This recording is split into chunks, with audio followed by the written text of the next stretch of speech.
Today, Dadas Lounge is coming live from Lancaster, Pennsylvania. And no, it's not just the Amish that live in Lancaster. I'm not Amish. My friend Christina is not Amish.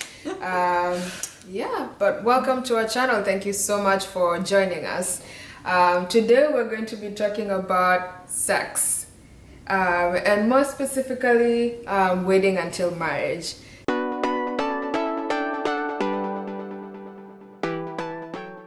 I'm Christina. Yeah. Kareem and I have been friends for a while. I was in her wedding.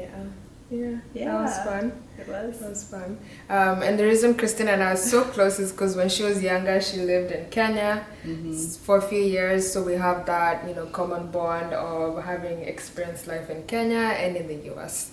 And so my friend Christina is, abstaining, waiting until marriage. And I unfortunately did not do that, so we're going to have a conversation. Shame. Oh Kidding. My gosh, Christina, no judging. I'm not judging. I don't feel good about no it. judging. So, we're just gonna share our experiences, and Christina is gonna share how she's able to do that, and I am gonna share why I think it's probably important to wait. So, Christina, why are you waiting till marriage? Well, because my mom told me. No, kidding. My mom was like, you better not. Yeah. There's many factors. So one is, I was raised in a Christian household, and so I was taught, it's better to wait till marriage. So there's that, but then I think there comes a time where, you're taught one thing, but you have to believe it yourself, and you have to decide, okay, why am I doing this? Am I doing this just because my parents told me? Or am I doing this... you have to kind of come up with your own reasons, and I've read some books, about relationships and guy-girl relationships, and I've come to the conclusion that it is a better thing to wait, and just have that experience with one person. So what books have you read? Literature-wise, they're not always the best written books, but they still had some good things in them. The one that I was, forced to read a couple times during my teenage years was called I Kissed Dating Goodbye by Joshua Harris. And there were some good things in there. Basically, the premise of the book is you shouldn't just go around dating different people, but you should have this outlook of when you start a relationship that, this is going to lead towards marriage, and then... Well, then that means you have to wait until later when you're ready to get married to be able to date. I agree, because when I first started dating my husband, I was done with dating. I was like, okay, so if you're here to play, bye, this is not the girl for you. Right. So that kind of set the tone for what the both of us wanted. We knew it was going to end up in marriage regardless of when. Right. But you have to be at the age where you're ready for that. Exactly. Yeah. So, sometimes I wonder, if I'd started dating when I was 16, how would I be a different person? But because I always say, my parents scared me, don't date, you just focus on school. And so I was scared to date when I was 16, 17, 18. So I didn't, and so I haven't dated. I'm 25.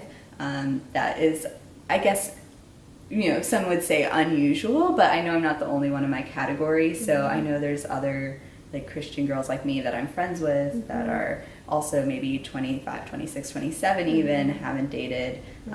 Not saying that's better than dating during those years, but it's just kind of, I think we were raised similarly, and we just haven't met a guy that we're willing to date. We've been asked out on dates, but we just haven't met one that You just have standards.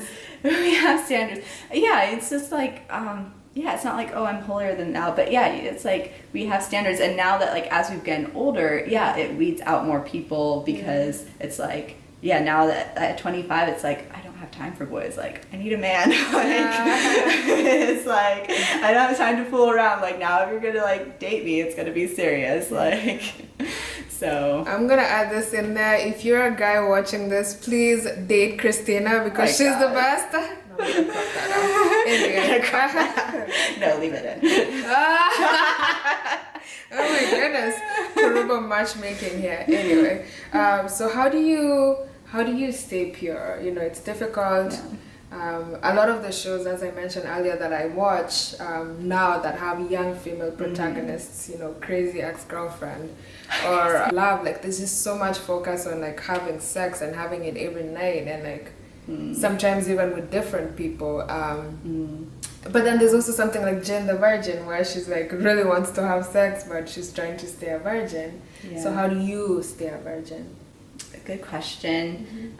Yeah, I guess it helps like if you don't have a boyfriend and like you don't have that pressure from another person to like maybe become intimate. But I think there are a couple different things. One is like I do have a strong relationship with my dad. My dad's very affectionate and so I think that kind of staves off me looking like for affection elsewhere. It was harder when I went to Philadelphia. We both went to school in Philadelphia. And so I was like removed from my family. I was removed from that constant affection. And I even realized myself was like, oh, this could be, like I can be more, you know, it's more appealing to just start relationships that you wouldn't otherwise start with people you wouldn't otherwise maybe be in relationships with just because you want that attention. And so I was still able to stay pure, but I did like enter into relationships. Like I went salsa dancing and you know, fun. I got some attention that way. But then I realized, you know, this isn't the attention I want. And I didn't like it and I felt uneasy about it. And so I just stopped. You know, sometimes it's difficult. I think just focusing on other things, taking your mind off of it. I Kissed Dating Goodbye, the book I told you about. He had some like good practical advice in there about, he says like while you're kind of waiting to find someone to date, marry, you know, spend your time actually getting prepared for marriage. So I spend my time like here, you know, besides like working full time. When I'm at home, I cook, and I've been learning how to cook. So I cook a meal a week for my family, and so I'm doing things that like then down the road, like I'll like have all these recipes. She knows how to sew. I know how to sew. I know how to cook. So traditional. But yeah, so I just kind of learn these things because it's not just like, oh, I want to get married so I can have sex. Like, no, I want to get married so I can have children, so I can have a family, and so just working on. You know, work on your character, become a person that you would want to be with. You know, if there's certain qualities you admire in others, like try to build in those qualities in yourself or skills in yourself. Like, oh, I wish I could marry someone who knows how to cook because I love to eat. Well, learn how to cook yourself. So like, so. That's so true because like other than just like learning physical things, there's also the spiritual aspect of it. So we all know of the Proverbs 31 woman. Well, at least those of us in the church know the Proverbs 31 woman, who's like the perfect woman. Look it up. Love that chapter. But I remember before I found the one, I was actively starting to think in the mindset of I have to be the perfect person that I'm looking for. I have to try to live up to that because I want that. So you have to be a better person, you have to know how to cook, you have to be selfless and outgoing, like all those things you want in somebody. Try to be them because they're also probably looking for the same. You know? You can't have like standards that you can't meet yourself. Right. Yeah, you can't expect like, you know, you can't have these standards. You can't have double standards basically. You can't be like, oh, I'm looking for this person. But you have to also look at yourself and be like, am I someone that someone would want to start a life, start a family with.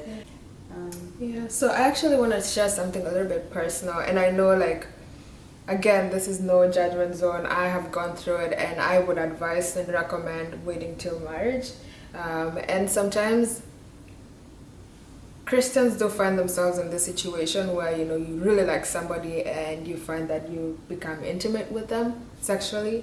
And then after the sexual act, you pray together. That's something I did, and I incredibly felt guilty. Like, how can I look at God? How can I pray? How can I go to church and do this? So it's not a good feeling. Yeah, if you're a Christian out there and you feel like you've been in the same situation, there's grace and taking a step back and just refocusing and Yeah.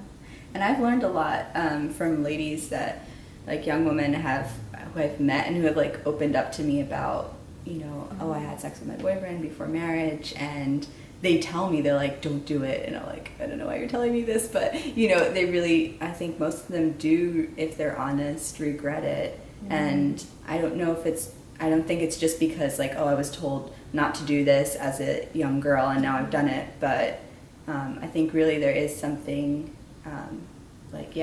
there's something deeper, almost unexplainable. I guess if you didn't grow up in a Christian setting, then maybe there isn't guilt, but I feel like there still would be, you know, like, you definitely don't want to have sex with somebody if you don't feel like they value you, or if you're doing it just for the sake of making them love you more. That's never gonna work out that way. It's not a monetary exchange where you give one thing to get another. Yeah, and so like the one girl I told you about who said, like, after she had sex with her boyfriend, she's like, I know now why my mom told me, like, don't do it till you're married, because she said, you know, it should be an experience that you have with one person over and over again. And I thought that was really insightful. And so I've actually learned from people, you know, as you make mistakes, you learn from your mistakes. And so I've learned from other people's mistakes and kind of gotten more reasons for myself why I should, you know, it's worth to wait. It's worth to wait, basically. And I've been, like, really honored that people have been so open and transparent about their mistakes. And so, yeah, I don't pass judgment about it. But yeah, I feel fortunate that, and, like, really it's not, I think some of it is how I was raised, some of it is, like, my own convictions and my own efforts, but I think a lot of it is also the grace of God. So, because you do get older and it does get harder, you know, and you feel, it's hard to say, oh yeah, I'm a 25-year-old virgin in public, you know, and people say, oh, you've never dated, and there's kind of this you feel this judgment there, you know, it's not such a celebrated thing. People are more like, what's wrong with you? Like, why haven't you dated? It just depends. I feel like in the media, and maybe that's what you see, you know, because everybody is having sex on media, but I feel like in real life, not everyone though. Not everybody is. But yeah, people talk about safe sex, but the safest thing is to be abstinent, and that way you don't have to worry about getting diseases. You don't have to worry about unplanned pregnancies. Yeah, I would say though that if you do find yourself in a situation where you can't control yourself and you feel like, you know, this is the right person, just protect yourself. Know what you want. Know, like, where you are at life, and yeah, just take care of yourself, you know, don't get a pregnancy that you don't intend to get. I think where a lot of young women will, they'll give, you know, they'll be in a relationship and they want love, and so they'll give themselves sexually to their partner before marriage or before commitment. Or I see it in a lot of young women where I think they don't understand their worth. And, like, going back to Proverbs 31, where it talks about, like, oh, like, a good wife, like, who can find a good wife, and, like, her worth is, like, far more than rubies, far more than gold. And I think a lot of women don't see themselves, like, worth the wait, or, like, worth like, being pursued, or, you know, and so yeah, I don't know why that is, but yeah, I think if you allow God to, like, build those characteristics in you and, like, change you, and then, like, He'll make you into the person that is, like, worth waiting for. So we are coming to the end of this conversation. There's two sides. So you could be in my camp. You could be, if you're, like, in your upper 20s, you're a woman, you're still waiting. You know, just be encouraged. There's a guy out there for you. But if you have been, like, if you've been a Christian woman and you have messed up, it's not the end. You can always start over with God. Just be honest with God and be honest with yourself, and you can always start over. And and it definitely will be worth the wait. Let us know what you think in the comments below. And Christina, thank you so much for being a part of Dadas Lounge. I absolutely appreciate your insights, and I'm glad we were able to share this. Me too. Yeah. Thanks for having me. Of course. It was a pleasure. Thanks, guys. Remember to subscribe. Bye.